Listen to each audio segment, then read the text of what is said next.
Check sheets پھاڑ دی جاتی ہیں، وہ ریکارڈ پہ ہی نہیں لایا جاتا کہ پاکستان میں کتنے، جس سے پاکستان کا دنیا بھر میں پاکستان کا اور امیگریشن کا ریکارڈ بہت بری طرح متاثر ہوتا ہے۔ ایف آئی اے کے جو امیگریشن پہ جو تعینات عملہ ہے وہ کراچی ایئرپورٹ پر ہو یا ملتان ایئرپورٹ پر ہو یا پشاور ایئرپورٹ پر ہو، ان کے خلاف کارروائیاں بھی کی گئی تھی، ان کو تبادلے بھی کیے گئے۔ امیگریشن کا جو ڈپارچر کا عملہ ہے وہ انہیں انسانی اسمگلروں کے نیکسس سے انہیں باہر بھجواتا ہے، پاکستان جعلی پاسپورٹ پہ، جعلی ویزا پہ، جعلی سفری دستاویزات پہ، اور جب وہ واپس ڈپورٹ ہو کے آتے ہیں تو ایف آئی اے امیگریشن یعنی ارائیول کا عملہ جو ہے وہی ڈپارٹمنٹ ہے جو انہیں ریسیو کرتا ہے۔ صحیح بات ہے، اور کیونکہ معاملہ یہ ہے کہ آپ ایک طرف ہیومن ٹریفکرز کو کنٹرول کر رہے ہیں، مثلا ہیومن ٹریفکرز کی آپ سپورٹ کر رہے ہیں، دوسرا ہیومن ٹریفکرز کے خلاف آپ مقدمات کر رہے ہیں، تو مطلب کام کرنے والے بھی آپ ہیں، وہ کام بگاڑنے والے بھی آپ ہیں، تو وہ کیسے آپ جسٹیفائی کر سکیں گے اس چیز کو؟ پاسپورٹ اینڈ امیگریشن ایکٹ کے تحت یہ پاسپورٹ اینڈ امیگریشن ڈپارٹمنٹ کا ہی ذمہ داری تھی، اور انہی کی اتھارٹی کو یوز کرتے ہوئے ایف آئی اے یہ کام کرتی رہی۔ السلام علیکم ناظرین، عادل جواد ایک مرتبہ پھر حاضر ہے اور میرے ساتھ ہے سینئر صحافی نادر خان۔ آج ہم پاکستان میں امیگریشن کنٹرول، بارڈر کنٹرول اور امیگریشن ڈپارٹمنٹ کے حوالے سے ایک نئی پیش رفت سامنے آئی ہے، اس پر ڈسکس کریں گے۔ ایک تجویز سامنے آئی ہے پاسپورٹ اینڈ امیگریشن ڈپارٹمنٹ کی جانب سے، جس کے تحت ایک نئی اتھارٹی بنائی جا رہی ہے، اور اس اتھارٹی کو نام دیا گیا ہے Pakistan immigration passport and visa authority. یہ ایک مجوزہ اتھارٹی ہے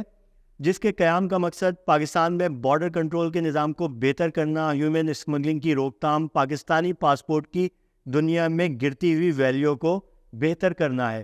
اس سلسلے میں نادر صاحب آپ بتائیں کہ یہ کیا، اس کی وجہ کیا بنی، یہ اتھارٹی کیا ہوگی؟ ہم اس پہ بات کریں گے کہ اس اتھارٹی کا کام کیا ہوگا اور اس کی کیا وجہ بنی کہ یہ تجویز سامنے آئی ہے۔ جی بہت شکریہ عادل صاحب۔ یہ اس تجویز کے حوالے سے تو کافی عرصے سے ایف آئی اے اور امیگریشن کی اور پاسپورٹ افسران کے درمیان ڈسکشن تو کافی عرصے سے جاری تھی، لیکن کوئی مجوزہ ایک ڈرافٹ تیار نہیں ہوا تھا۔ لیکن آپ کے علم میں بھی ہے، اور جیسے ہم اپنے ناظرین کو بتاتے بھی رہے کہ گزشتہ برس کشتی کے جو لیبیا میں جو 2-3 پے در پہ واقعات ہوئے، اور جس میں افسوسناک طریقے پاکستان کے بہت سارے جو پاکستانی شہری جو شہری گئے تھے، جو ہیومن اسمگلنگ کا شکار، یعنی وہ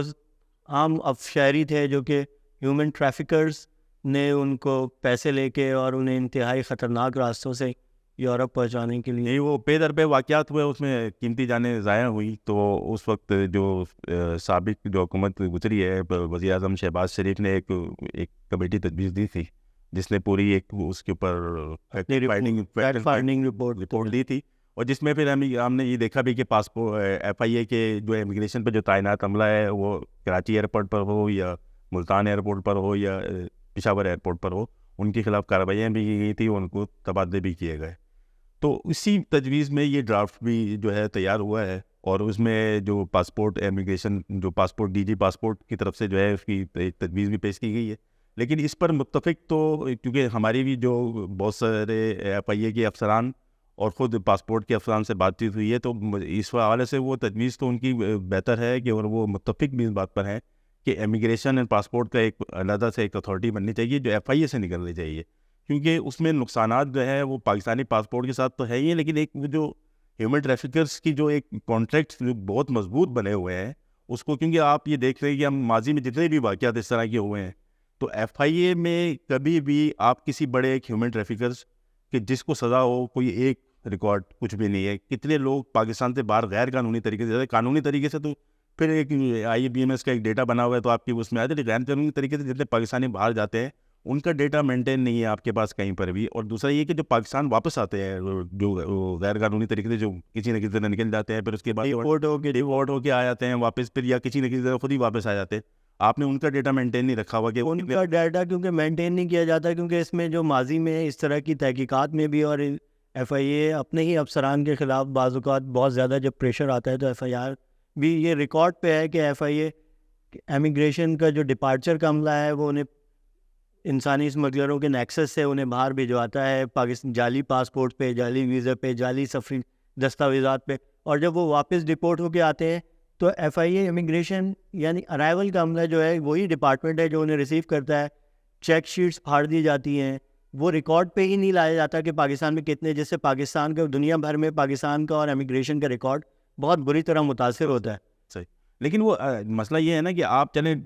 آپ ایف آئی آر بھی کرتے ہیں, آپ نے ہیومن ٹریفک ایون کہ اپنے لوگوں کے خلاف بھی, لیکن کوئی ایک ریکارڈ آپ بتا دیں کسی میں کسی ایف آئی اے افسر کو ایسے سزا دی ہو یا کسی ہیومن ٹریفکر کو سزا دی ہو. آپ نے ریڈ بک ہر سال آپ اجرا کرتے ہیں ریڈ بک کا, اس میں 2 یا 4 لوگوں کا اضافہ کرتے ہیں, 2 یا 4 لوگوں کی کمی کرتے ہیں, لیکن کیا آپ نے کسی ریڈ بک میں شامل کسی ایک ملزم کو آج تک گرفتار کیا؟ اور گرفتار کیا تو کیا سزا دی, مثلا آپ نے تفتیش کیا کی اس کے اوپر؟ تو یہ سب جتنے بھی پوائنٹس ہیں ان کو مد نظر رکھتے ہوئے یہ ایک اتھارٹی بنائی جا رہی ہے. تو امکان ہے کہ مثلا کہ آگے چل کے جو ہے اس میں اگر جب یہ پیش اتھارٹی کے ہم مجوزہ ڈرافٹ ہے ہمارے پاس موجود ہے, کافی طویل ڈرافٹ ہے, لیکن اس کے چیدہ پہلوؤں پہ ہم بات کرتے ہیں کہ اس میں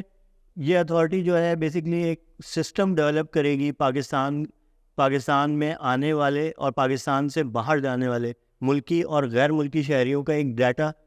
مرتب کرے گی, اور یہ وہی اتھارٹی ہوگی جو کہ پاسپورٹ کا اجرا کرتی ہے, جو ویزا کا اجرا کرتی ہے. تو اس طرح سے یہ ایک انٹیگریٹڈ ایک ہی ڈپارٹمنٹ کے تحت کام ہوگا. دنیا کے تمام ملکوں میں بارڈر کنٹرول جو ہے امیگریشن ڈپارٹمنٹ کے ہی پاس ہوتا ہے. ایون کہ میری کچھ پاسپورٹ اینڈ امیگریشن ڈپارٹمنٹ کے اعلیٰ افسران سے بات ہوئی ہے تو 1974 کا جو پاسپورٹ اینڈ امیگریشن ایکٹ ہے اس کے تحت بھی یہ authority passport and immigration department ہی کے پاس ہے. اور ایف آئی اے کو ایک federal police, F I A act کے تحت ایف آئی اے کو ایک فیڈرل پولیس کا درجہ حاصل ہے.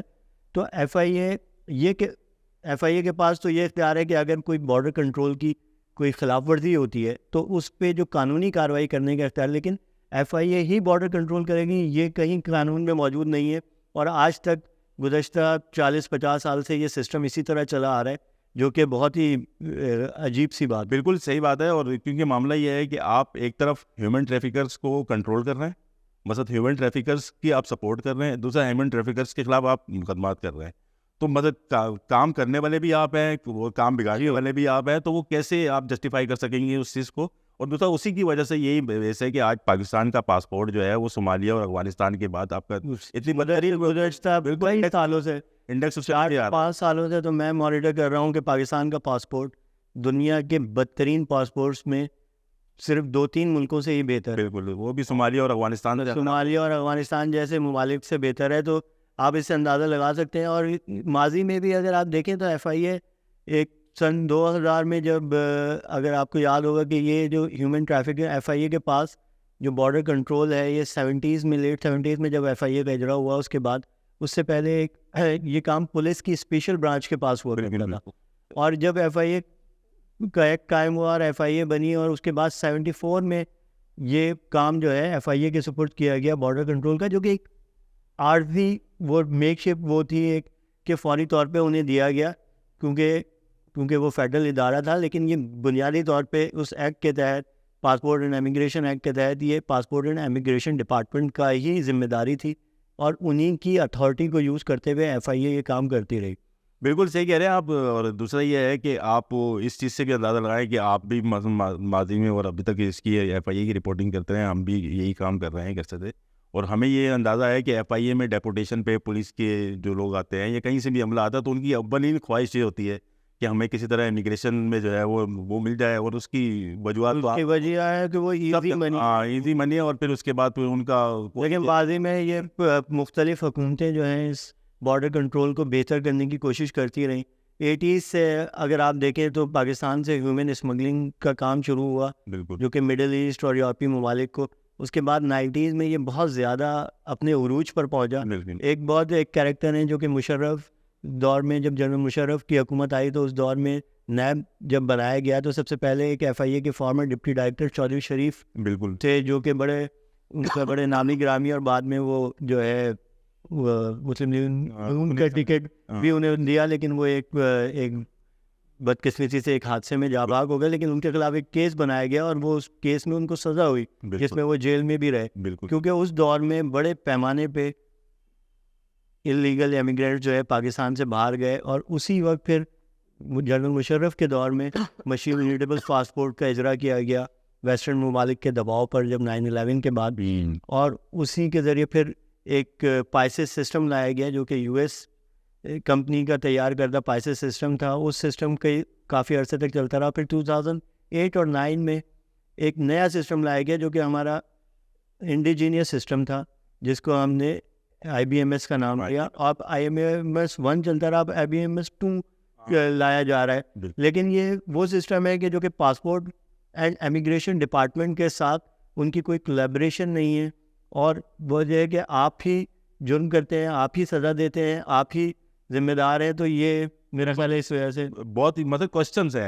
اتنے سارے کوشچنز ہیں کہ آپ وہ اس کا جواب کوئی بھی نہیں دے سکتا. اس کا جواب حل یہ ہے کہ آپ اس کو ایک علیحدہ, کیونکہ انٹیٹی تو آپ علیحدہ بنائیں گے اس کی,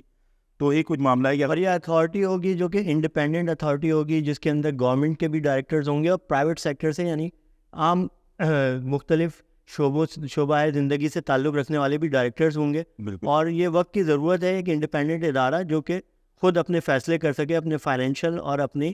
جو بھی ان کو مشکلات ہیں اس پہ, کیونکہ ابھی تک FIA اور امیگریشن ڈپارٹمنٹ بنیادی طور پہ منسٹری آف انٹیریئر کے تحت کام کرتا ہے, تو اس کی وجہ سے کافی مشکلات کا سامنا پڑتا ہے, بہت چیزیں ڈیلے ہوتی ہیں. جب یہ کہ انڈیپینڈنٹ اتھارٹی ہوگی تو عوام کو بھی اس سے بہت زیادہ سہولت ہوگی, اور عوامی بہبود کے یا عوامی جو چیلنجز ہوں گے, جو تبدیلیاں ہوں گی, وہ بھی اس میں کرنے میں مدد. ابھی تو یہ 18 جنوری کو, یہ 2 دن پہلے جو ہے وہ کمنٹس مانگے گئے ہیں تمام ایجنسیز وغیرہ سے, ان تمام اداروں سے. میں آپ کو بتاتا جاؤں جن اداروں سے یہ جو لیٹر ایشو کیا ہے اس سلسلے میں, اس میں مختلف اداروں سے جو کمنٹس مانگے گئے ہیں ان میں ڈائریکٹر جنرل امیگریشن پاسپورٹ اسلام آباد ہیں, اس کے علاوہ جو ہے DG FIA ہیں,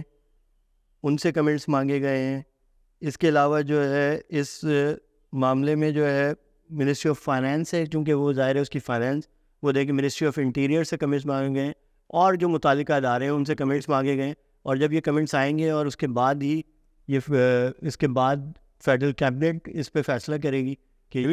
مثلا اپ کمنگ انتخابات جو ہے 8 فروری تک ممکنہ انتخابات ہیں, تو اس کے بعد جو نئی پارلیمنٹ جو وجود میں آئیں گے تو ممکن ہے کہ یہ معاملہ اسی کے سامنے جائے گا اور وہی اس پہ فیصلہ کریں گے. ہم اپنے پروگرام کو یہیں ختم کرتے ہیں. شکریہ.